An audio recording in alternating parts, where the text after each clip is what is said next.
Man's Called Horse. Man Called Horse, do you remember that one? Yeah. Richard Harris was in that. And so finally, after dancing, you were tethered to a pole, the skin would break, and then you had fulfilled your rite of passage. And then there would be big scars on their chest from that.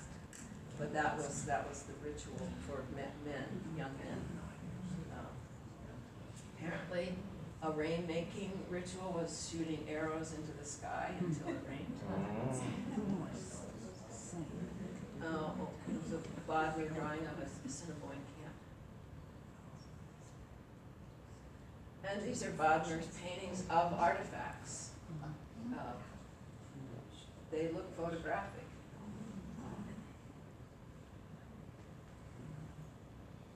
This was called a gunstock club. It was a club with a blade attached, but it was mimicking the shape of a gunstock. It looks really scary to me. It does. And this is the facsimile of Two Crows Road done by Bodmer. And in this you can see a much more,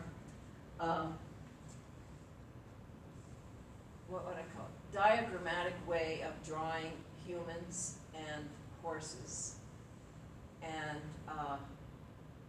And it was the way they represented themselves, and it was showing, their accomplishments, and often if they wanted to show a man on a horse, they didn't find it necessary to draw the legs. I mean, you knew this was the man on a horse. So there's a way in which we think of this as primitive. It's a different form of representing reality. And so we know what they mean. They know this is the head. These are the arms. We know this. It just wasn't important to draw them naturalistically.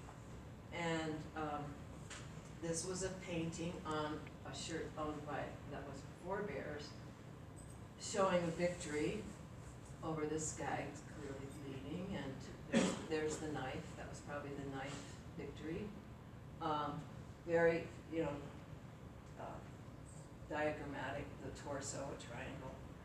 And this is the same kind of drawing on this is Two Ravens shirt. But, and that's also Two Ravens. But this would be how they would paint on their shirts, and the hand was often showed that they had touched an enemy in battle. So it was really their calling card. It was saying, I've done great things. But here's a watercolor done by forebears after he had contact with Bodmer. And so we don't have just a circle for a head. We don't have a triangle for a torso. We have details of their leggings and the feathers in their war bonnet. It's a big change. And this sort of looks like ledger drawings that you might have seen. So this is his buffalo robe after the influence of having Bodmer around. And I just want to point out the irony of they used redstone to make their pipes, and Catlin went to the quarry in Minnesota where all the redstone came from and painted it. And then he brought a sample of it back to Boston, and a geologist named it Catlinite. So, anyway, what Catlin did, what is their legacy? Well, Catlin came back and had completed, and this is his 333 portraits and other paintings. He had over 400 paintings that he put in an exhibit that he traveled around and charged admission. This is a handbill that he handed out to bring people in, and that's how he made money. And then he took it to England and was a great success there. And this is Queen Victoria and Prince Albert where they hung the portraits in, I believe, could be wrong here, Windsor Castle. It was no small potatoes, let's put it that way.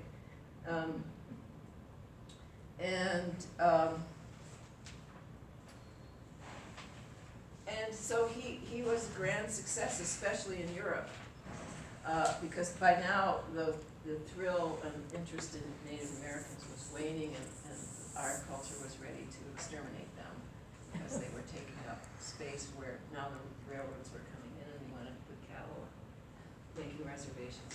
But he also, it turned out there were a group of Iowa Indians who happened to be in Paris when he was showing his paintings, and so somebody said, well, you guys should get together and they should come to be part of your exhibition. So it wasn't really Caplin's idea, but it certainly smacks of exploitation. But here are in Paris in 1845, and here's a portrait of them. Because this was about, photography was invented as we know it in about 1839 by Daguerre, and here's a daguerreotype. I just think it's cool. Wow. But before that, there wouldn't have been any photographs. So I'm going to try to wrap this up really quickly, just to say that we have these portraits by two very different artists, and we're going to run over it.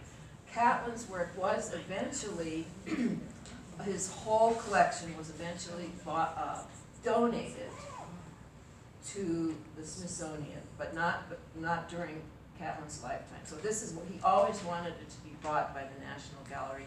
It never happened in his lifetime, and he died deeply in debt. And he had some champions, but he did not see his work actually be purchased. He wanted all the paintings to stay together, and that is eventually what happened. Forebear's robe was given or traded to Prince Maximilian, and it ended up in a museum in Stuttgart, Germany. And Bodmer's paintings ended up turning into aqua tints. I mean, the paintings existed, but they were used to make this portfolio of the interior, travels in the interior of North America. The original watercolors were in a castle in Germany, and were not discussed. And Bodmer he had a successful career. He never came back to North America after his big adventure at 24. Just spent the rest of his life in Europe painting landscapes and the Black Forest. And but his watercolors were discovered in around 1945. I would say probably after World War II. They were discovered in a castle in Germany and recognized what they were, and were given or were purchased by the Jocelyn Museum in Omaha, Nebraska, and that's where they are. Wow. Which is great. I mean, they could have been gone forever. As were Catlin's were in a basement in a factory in Philadelphia, because this factory industrialist had bought the whole collection to bail Catlin out of debt, but they were just kind of kept in the basement there. Could I just ask you, are some of Catlin's still in Omaha at that Jocelyn The Museum? Bodmers are. The Bodners? Because I thought I saw Catlin there too. Well, but they it's might. been- They might have some on loan. It's been 45 years ago though, so possibly not. No. But I have to say, some of the most moving paintings by Bodmer are his wildlife. And I just love this muskrat, that he would spend that much detail They are detailed. on this muskrat. Huge. And then this Wow. little ink wash of a buffalo is stunning. And so I'm going to end because the buffalo were so important to these Upper Missouri River Indians, and so we have some paintings of the buffalo before they were nearly went extinct, and so Catlin's are far more emotional, but magnificent. And here is the landscape as depicted with massive herds of buffalo and I think wool down there. White, apparently were white wolves. This is Catlin Wow. caught in, showing what it was like when they got caught in the middle of Heard a about herd of Wow. buffalo crossing the river, and they had to Wow. shoot their guns off so they wouldn't get capsized. Wow. And the buffalo hunts that he witnessed, including, Oh my goodness. I never thought about it, that actually it was easier to hunt them in the winter. Because they Slow couldn't or run. was fast.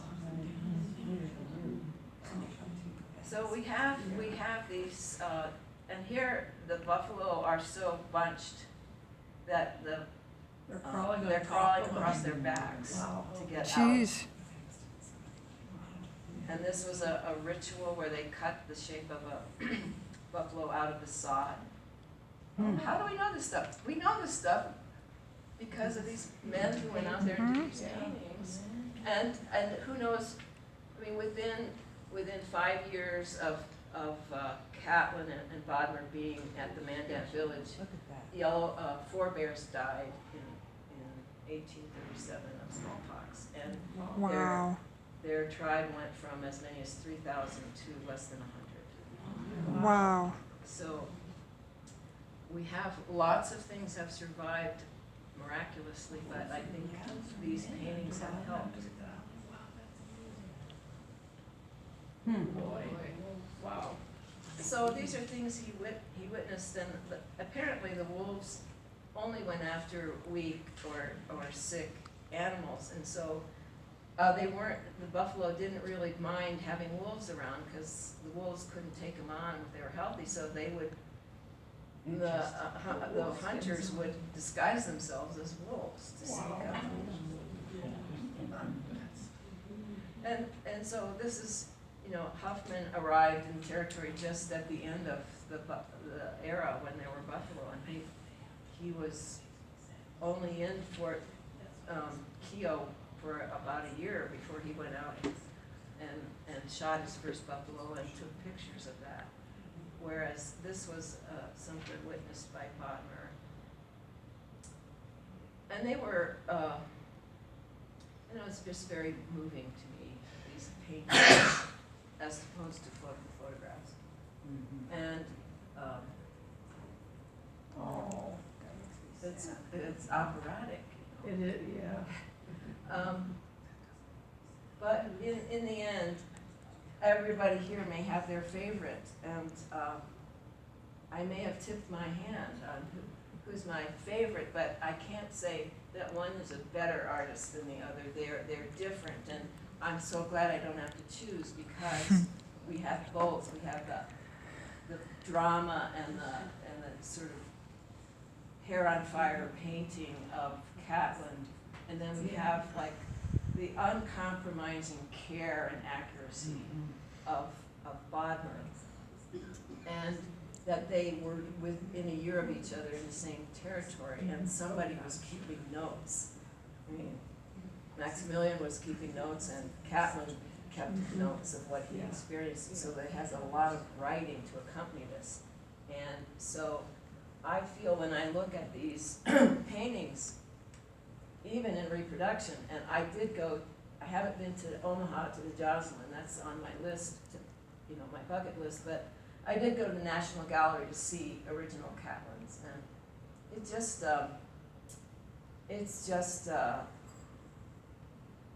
just travels across time. I feel like time collapses when you're in front of a great painting, and that's what great art is. And so I would just conclude by saying thank you, museums, thank you, archives, for saving this stuff and pulling it from fire and flood and preserving it from the wreck of time. That's what people in this building do. That's what museums do, and that's what allows us to hand it down to the next generation, and that's what allows us to reach across time when we look at these works. And so, thank you. These painters mean so much to me. And if you have any questions, please ask. I know we're a little past time, but I'm here. Quick question.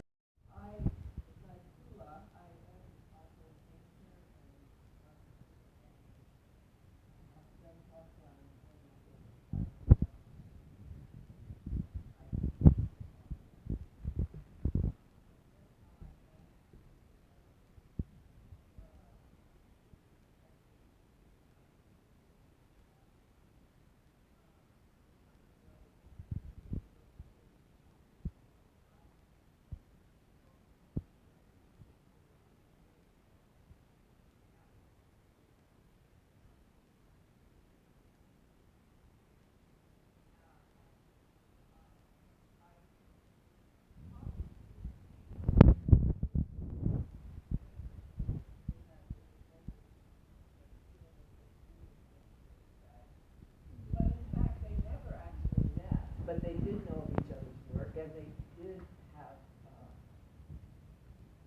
opinions about each other's work, not necessarily favorable. They were competitive, but did not directly in any way. So, figure out. So here's a portrait of George Catlin as a young man. As you can tell, he's a looker. Really charming and handsome. He's in his 20s in this picture, which was actually about the age that Carl Bodmer was when he went up to Missouri. He was almost more than 10 years younger than George Catlin. Catlin was 36 years old when he went up to Missouri, and Bodmer was only 24. But you can kind of reverse their ages here. but Bodmer was a more restrained. Well, he was Swiss. Let's just say that for starters. But they painted the very same people. They were there within a year of each other, and they. So this is Catlin's portrait of Forebears, a Mandan chief, and Bodmer's portrait of the same chief, who was a very beloved member of the Mandan tribe, and apparently everyone found him just sort of a perfect gentleman, and they liked and was revered amongst his peers. But Forebears was the translation of his name, because he had the strength of forebears. But right now I want to point out, when you're looking at these paintings, as I projected, they look like they're the same size, but in fact, Bodmer's paintings were watercolors. They were on, I've reproduced these at the size that he created them, approximately 11 by 15. All of his paintings were around this size, and they were watercolors, and they were basically studies, scientific illustrations to be used to make a large grand book of lithographs, sort of like Audubon's books of birds. The final product was a book, and plates would be made from his drawings and sketches on the Missouri, whereas Catlin, this is the size he worked when he was painting. And his plan was, he was painting paintings for exhibition. And he was painting basically at larger than life-size scale. And so his final product was to have a grand exhibition, which he did achieve. So there's like different agendas here. And Bodmer was hired by Prince Maximilian. Oops, going the wrong way. I wanted to show, this is Forebears' own artwork. Forebears painted this buffalo robe. So I am going to do a little comparison of the native art done at that time. But in fact, this is a painting by Bodmer of the Forebears' buffalo robe. So he was doing that kind of accurate documentation of artifacts. Anyway, Catlin was a self-trained painter and saw Native American delegations in Philadelphia where he was learning how to do portrait painting. And he realized that, well, he was completely taken with those delegates who showed up in Philadelphia, and he decided he wanted to paint them because he knew that from the way they were being moved off of the land in the East, that the tribes were just, he foresaw the destruction of their culture, and he wanted to paint them before that happened. And so he traveled for these paintings, he traveled from St. Louis up to Fort Union on the steamboat. But these are other trips that he did into the Southwest and on other journeys to paint tribes. So the ones I'm showing you are only one part of his work. And Bodmer came over from Europe with Prince Maximilian, who was a serious naturalist who wanted to put together a book about North America. And he hired Bodmer to be the artist, because you didn't have photography. The way you recorded what was going on around you was by painting or drawing. And they arrived in New York and made their way finally to St. Louis, and they came up to Missouri in 1833 and 34. But they got all the way to Fort McKenzie, which is near where Fort Benton is today. And so here is Bodmer accompanying Prince Maximilian. He bankrolled the whole thing, and he hired this young draftsman who was trained, apprenticed as a teenager to be an engraver, and had great skill as a draftsman. And this is his painting kit. This contains the paper and pigments that he used to paint, and that's why his paintings are this size. And both Bodmer and Catlin came up the Missouri from St. Louis on the very same steamboat, the Yellowstone, a year apart. And the steamboat Yellowstone was a boat owned by the American Fur Trading Company in order to get furs from inland, from up near Fort Union, back down to St. Louis, and then I guess to the East Coast. And before that, they were using boats that had to be pulled or dragged by horses and mules, and so this is a big deal. They were actually able to have a steamboat come up the Missouri, and this is Catlin's painting of the Yellowstone, and that was its maiden voyage. He was on its maiden voyage, the first trip up the Missouri. And really, what was going on in this territory was fur trading. The railroads hadn't been built. There was no homesteading. There were no cattle. That was the reason that Fort Union was there. It was owned by the American Fur Trading Company. It was not a military installation. It was a trading post. But coming up the Missouri was not easy. This is Bodmer's drawing sketch of all of the river snags. Wow. And there would be these snags, looks like Loch Ness Monster to me, and sandbars that they would get hung up on. This was another steamboat called the Assiniboine. And they'd get stuck on sandbars and have to wait for the water to rise. And they were coming up in April. That was the first time that the water came up. Anyway, I like to show you what it took to get where they went. And so once you got to Fort Union, which is where the Yellowstone meets the Missouri, right on the border near Sidney, Montana, near the Bakken oil field. From there on, the water was not navigable for the steamboat, so when Bodmer and Prince Maximilian went to Fort McKenzie, they took a keel boat like this. And this is what Fort McKenzie looked like. This is Bodmer's drawing of Fort McKenzie. Although when they got there, there were 800 Blackfeet camped outside, 800 camped outside this fort. They would come there to trade.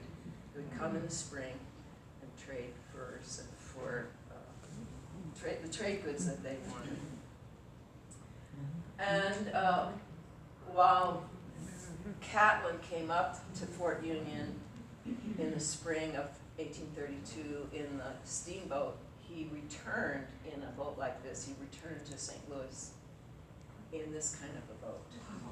Wow. And so he, Is that how many days? well, he was gone from, I guess, the end of April to the end of October. I don't know exactly how many days it took him to. He stayed at Fort Union for a couple of months, painting the tribes who would come there to trade. But he went back in this kind of boat, and he did a lot more adventuring off the river, and he had 2 men helping him do that. And in case you're wondering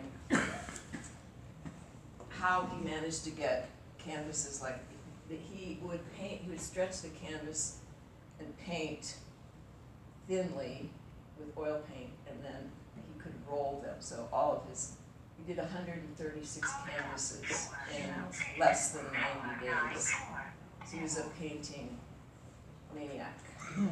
And so he rolled the canvases to transport them back. But this is a portrait of George Catlin. I mean, this was his life.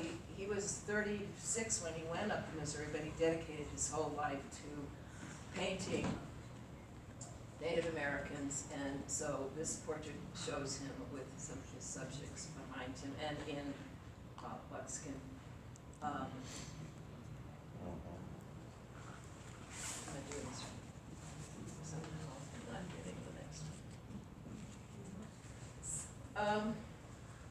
Anyway, he painted, oops. Somewhere it's going to stop. I think it's because I got punched it too many times. Anyway, these are the people that Catlin studied with, sort of not officially, but these were the famous portrait painters in Philadelphia when he was learning portrait painting.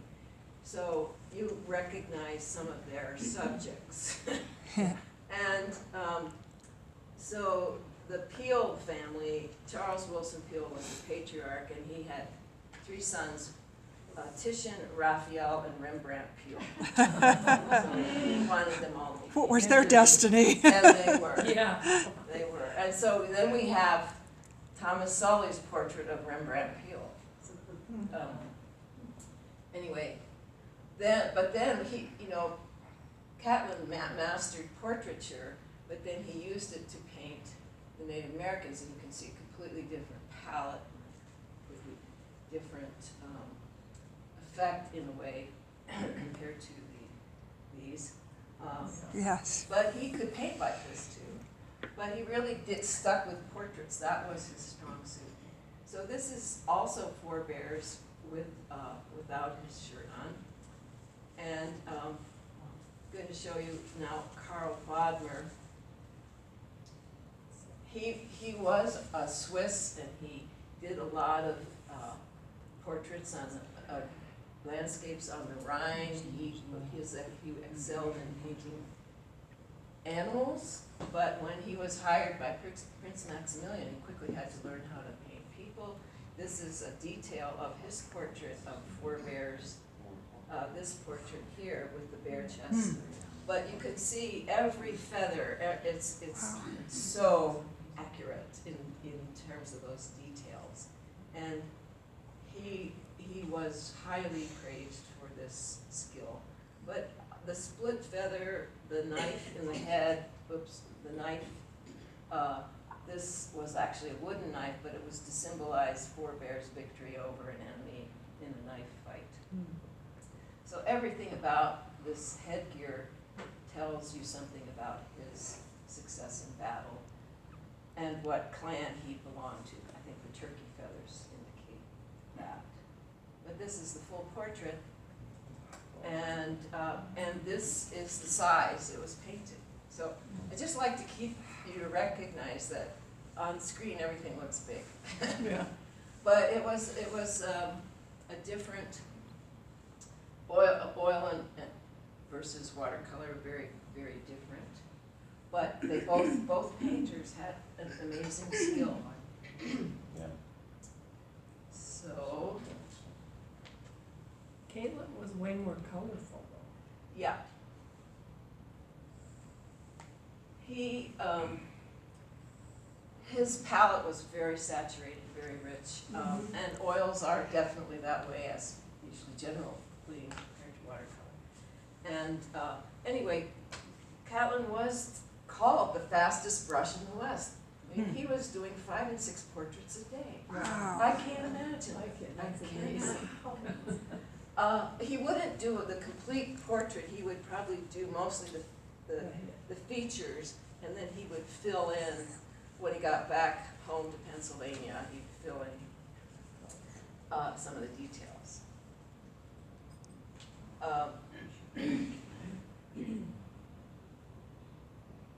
This is also Forebears. This is by Bodmer, and while he didn't get a name like the fastest brush in the West, I'd say he had the most accurate brush in the West, and he was meticulous and totally dedicated to accuracy, because his was like scientific illustration. That's how he viewed what he was doing, and that's what Prince Maximilian was paying him to do. Of course, it transcends that agenda because it is great art, but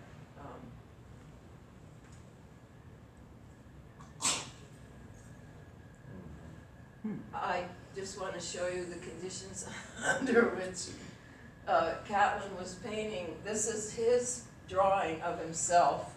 Oh, wow. There he is, painting Forebears, that painting that you saw. And, I mean, he was, first of all, they mistrusted him. They mistrusted his skill. They thought it might be bad medicine to be somebody who could do a likeness. That's not how their art, the Native American, their art wasn't involved in trying to do likenesses.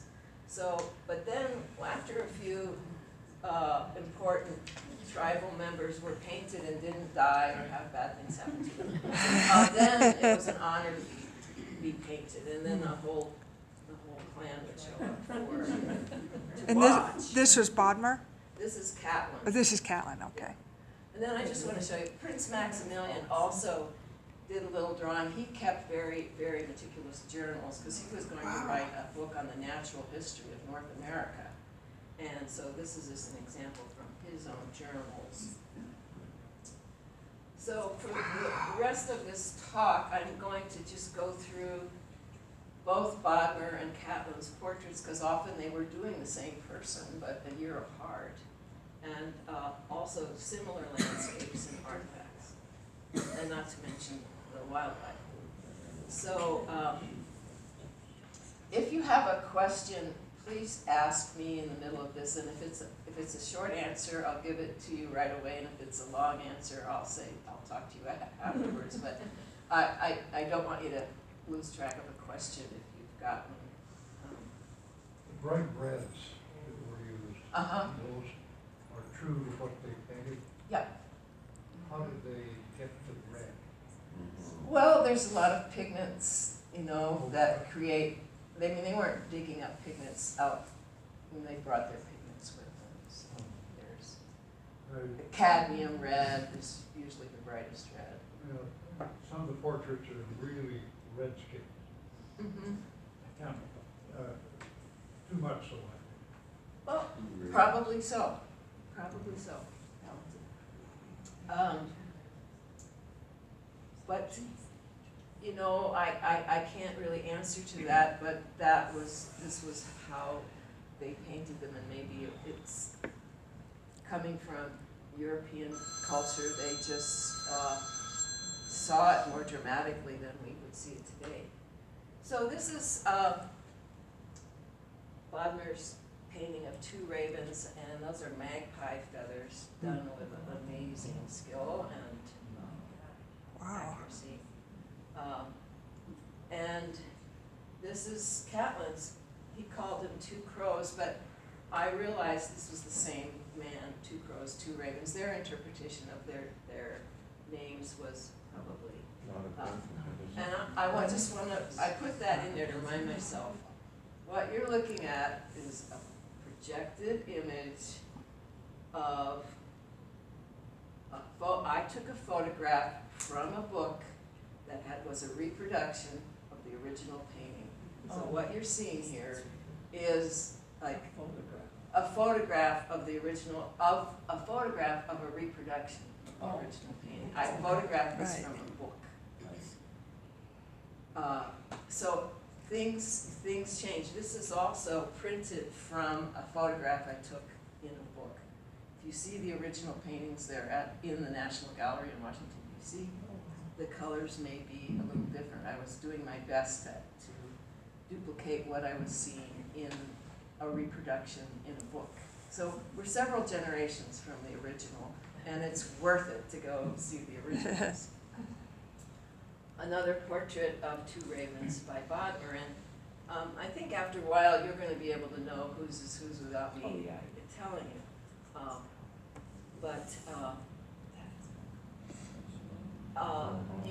You can trust, after a while, you can trust that Bodmer didn't make any of this up.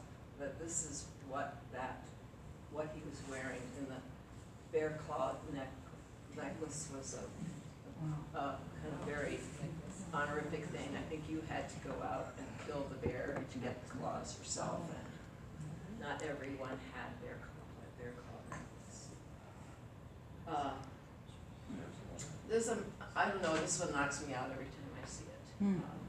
But he did this in 1844, which was after his trip up to Missouri. And you'll notice many of the portraits show these people with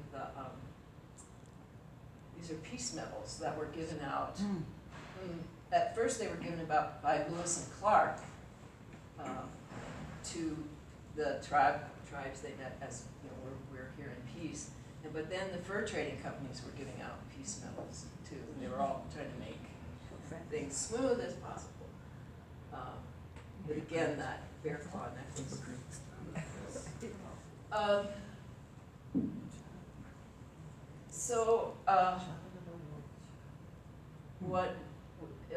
Some of these things were trade beads. These beads happened to come from the Bahamas, and they were traded. They were trading for buffalo hides mostly with the American Fur Trading Company. This Blackfeet. I don't know whether the proper terms are warrior and chief. We often call the people who traded wanted to think there was one person in charge of each clan, and the clans did not necessarily think of themselves as tribes, and they didn't necessarily think they had one chief, and so treaties were often made with people who weren't really like the man in charge, but that's how the overlay was put on their culture. But anyway, this Buffalo Bull's Fatback was a very important guy in the Blackfeet nation, and this portrait was done at Fort Union, and I was in the room where the portrait was done. Oh, wow. I mean, it just, Yeah. anyway. He was 55 years old when this portrait was done, and this man lived into his 80s. Wow. But the direct gaze, one thing about Catlin, he almost always had his subject look straight at him, and that is part of what makes those portraits so powerful. Whereas Bodmer almost always has them at a three-quarter view, and I just don't know. I don't know about their personalities, but it's very hard to paint somebody when they're looking straight at you. And you have to have a lot of moxie yourself to engage that. It really is a collaboration when you're doing portrait. You're working with this person, and I feel that Bodmer, being younger and maybe not as a charismatic a personality, was more comfortable not engaging his subjects in a direct stare down in a way. but he also was able, the three-quarter view is often a preferred view for a portrait because it shows you almost a little more of the bone structure. You kind of get both some of profile and this shape of the face in a way that is maybe more reproduces, gives you a better sense of that person. In some ways, it's just a different thing. Anyway,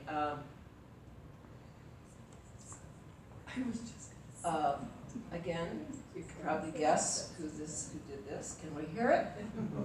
Bodmer. Yeah, no color. But this man is in mourning because his hair is cut short, and he showed up for his portrait with a very plain robe, and because he was in mourning, and so that's why. And I think Bodmer was a little disappointed, but that was the man was in mourning, and so he painted him that way, as was this man. Wow. Wow. Clay on his face. And then, just showing you, this blanket probably came from Navajo. There was trade between North and South. He has, there was some other piece in his, oh, he has a cross. It's a silver cross on his neck. Okay. So there was trade going on. Now this is an interesting story. This is, of course, Catlin, and he painted Little Bear in the three-quarter view, which was not his. He had been basically doing mostly full frontal portraits, and when he did this, which was a not uncommon thing in portraiture, but this man, Little Bear's detractors, looked at this portrait and said, "Oh, he painted half a man. You're only half a man."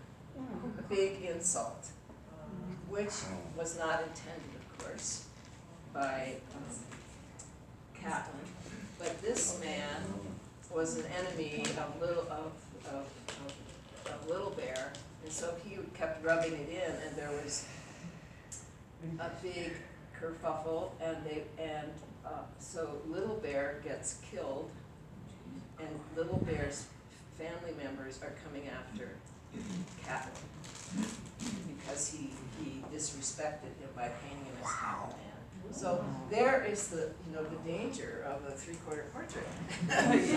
Wow. Nothing I had ever had to deal with myself. But anyway, Catlin had to flee in the dark of night, or he would have been dead. Wow. So I just want to show you, this is a portrait by L.A. Huffman in 1879, and this is photography hadn't even been invented in 1833. So I just want to show you what happened within that century when photography came. People weren't going to be doing portraits like this; they would be taking photographs. But and in some ways, we feel like we would prefer to have the photograph. But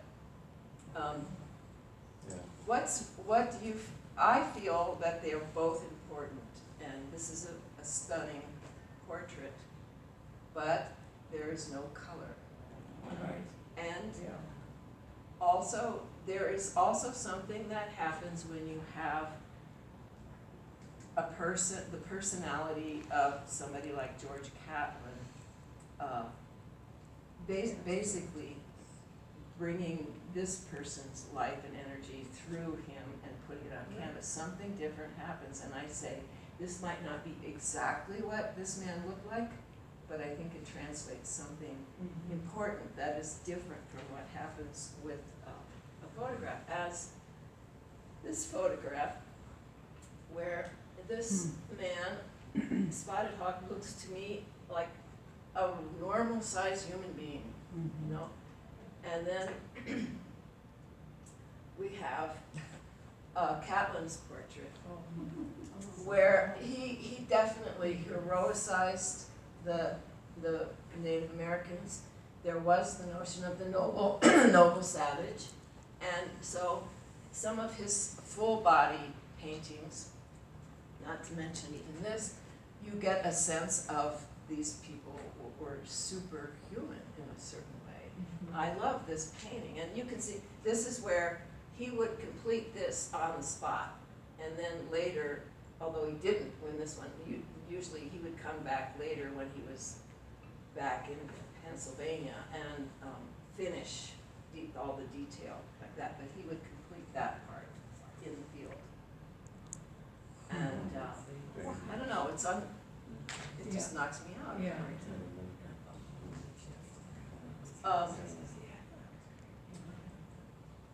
Some of these, this gallant warrior, this is again, Bodmer. I'm not sure if I'm going to get it exactly right, which one, whether it was gallant warrior but anyway, one of them, some of these people were well over 6 feet tall. Wow. At that time, that must have That's seemed really very big. Wow.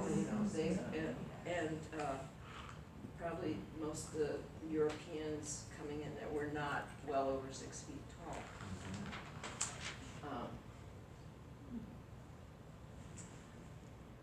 These marks, I can get really wound up in all the details, and I won't get through the slides, so I'm not going to do so.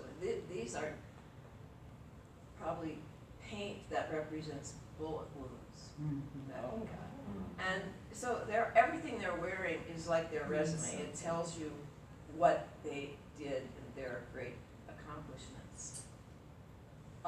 As in, these probably represent, these are horses' hooves, they represent the horses that they probably stole from their enemies. This guy's bleeding pretty profusely, probably somebody killed. So their robes and their head dresses really were there to say, I killed a person in battle, I brought back this many horses, or I counted coup this many times, and that was what they were displaying. It was their history, their personal history. They also, this hat came from trading with the trade companies, as were the tomahawks. They were trade items. These happen to be tattoos on his arm. Wow. That some things are tattoos and some of them are paint, but this has been determined that this was probably tattoos. Now this is a full portrait by Catlin, and the black face paint represents that he successfully killed an enemy in battle.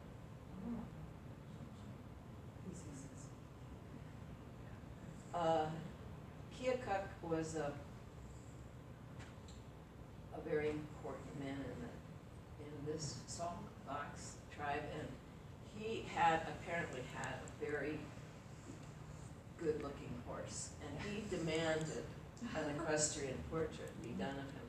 And you can see Catlin's skill was in his forte was in the portrait, not in doing horses, whereas Bodmer could probably draw anything you put in front of him with great accuracy. Nevertheless, I think it's kind of charming. It's very good. And I found this. This is a portrait by Catlin, and this is a preliminary sketch by Bodmer, and I have to think they're reversed right and left, but I have to believe it's the same person. Everything's.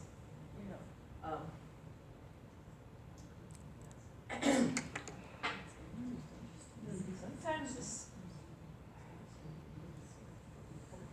I think what happens sometimes is this Assiniboine went to Washington and came back dressed in these clothes. That's amazing. And they show these liquor bottles in his back pocket. Anyway, it was his downfall. And when he came back to his tribe, and here you see Washington DC, Oh, yeah. capital here and and he came back to his tribe. He just talked endlessly about Washington DC and what he saw there, and he finally had enough, and he was killed. Oh, wow. He was,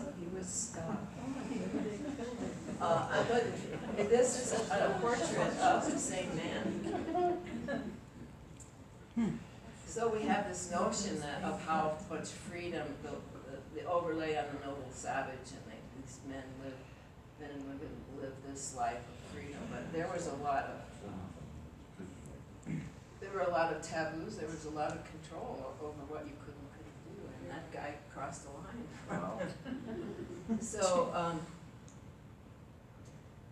I like pointing out these are fox tails that are attached to the back of his moccasins, and this one's been fully painted, and this one is still in pencil.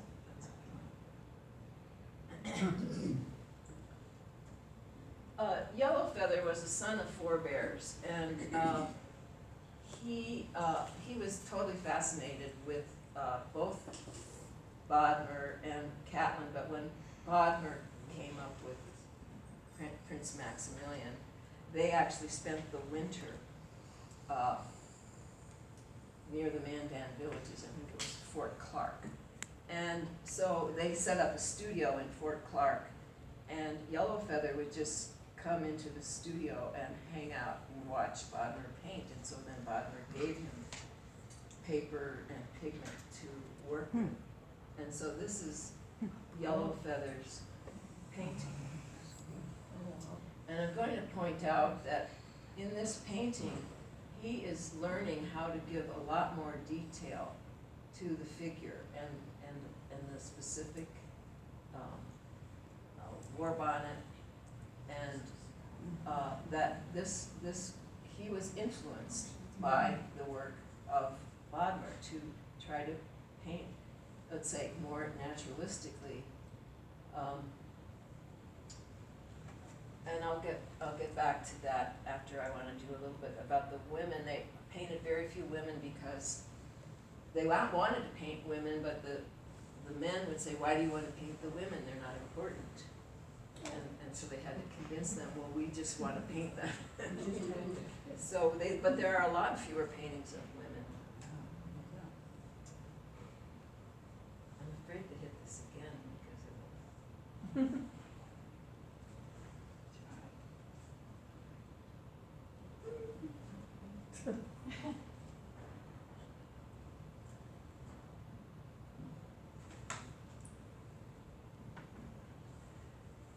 It's changing here, but it's not changing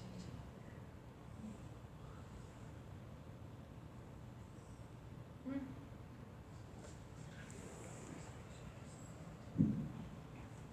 Let me try again. No, it's changing on this computer, but it's not. Oh, There. here we go. Okay, so here's Wow. Catlin's painting of a young girl. I think she's only 12 or 14 years old, Wow.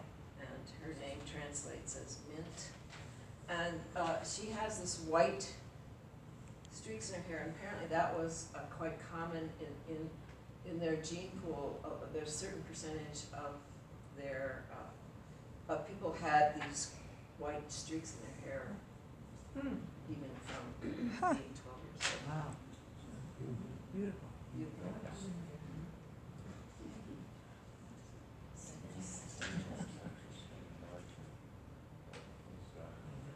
Also, both Bodmer and Catlin witnessed a lot of tribal rituals and dances, and they did some recording of them.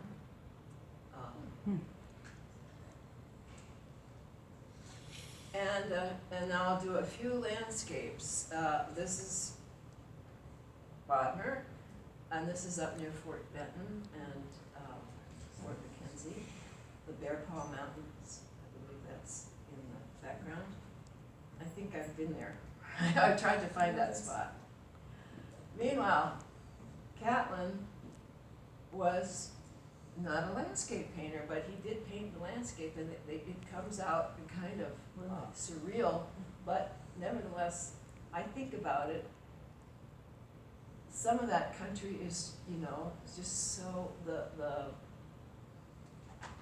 formations seem, you know, fantastical, and he exaggerated it a bit. Anyway, but you know, Bodmer was his landscapes, he was probably even more skilled at landscapes than portraits. But, I mean, look at that color. This is crazy. I love these paintings, though. Meanwhile, Bodmer was treating every rock formation with as much care as every feather on a war bonnet. And so this is a page where he has studies of different rock formations along the Missouri. And you know, he's doing this from a boat. He's just floating along and knocking these things out.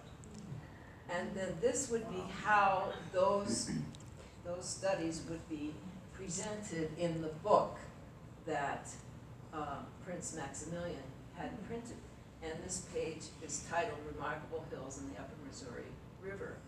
And you could see that all of these were ones that he studied. That particular one is right there. Mm-hmm. So this was then printed, what's called with an aquatint. And Bodmer supervised the making of those plates for the book. But this would be how he would go about studying. This is a buffalo boat. Then he might do this, showing people in the boat. And then he might do this, showing the situation where this is summer camp of the Mandan. And then the boats in the water. And then this is the final aquatint. So it was very carefully studied and meant to be absolutely accurate. His painting of winter time at the Mandan villages. That's Fort Clark up there. Wow. Meanwhile, you know, Catlin was, I think he was in his own bubble. I mean, this painting was done in 1833, I believe. I don't know anybody who was painting like that in 1833. This is sort of Van Gogh-esque. You know, 60 years before Van Gogh. But I think he was just in the moment, and he was a very fast painter, and he was trying to capture the energy of the moment. And this was a prairie fire. Yes. It's stunning. Another one. Deer. Then I want to show some of the medicine men. They painted apparently the hair was considered very powerful, and the medicine men tied their hair up like this.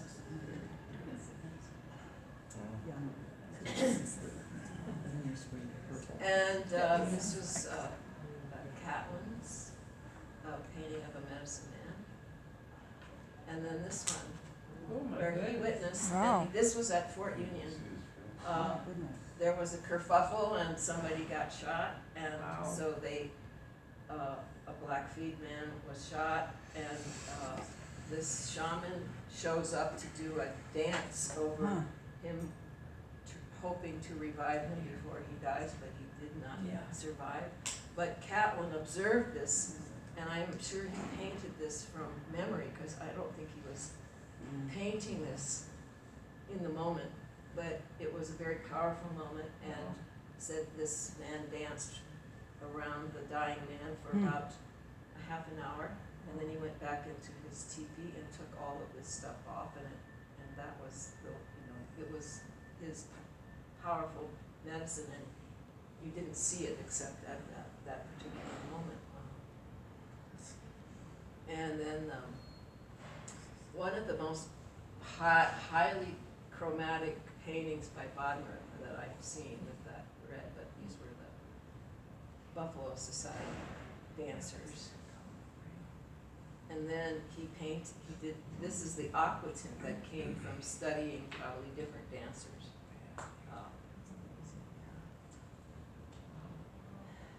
And, you know, they got to see this stuff, and probably not too long after that, it was not there, a white man to see. This is Catlin's version of a buffalo dance, and what I didn't realize is just how big and how strong the Mandan lived in permanent villages. They were not migratory, and so these homes were made with clay and sticks, and you could sit on the roof and watch. Wow.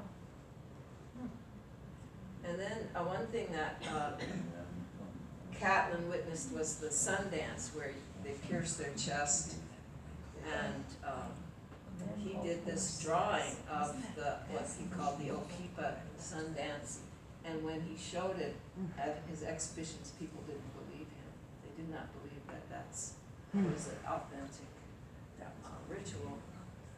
Why did they do it? Well, it was a rite of passage.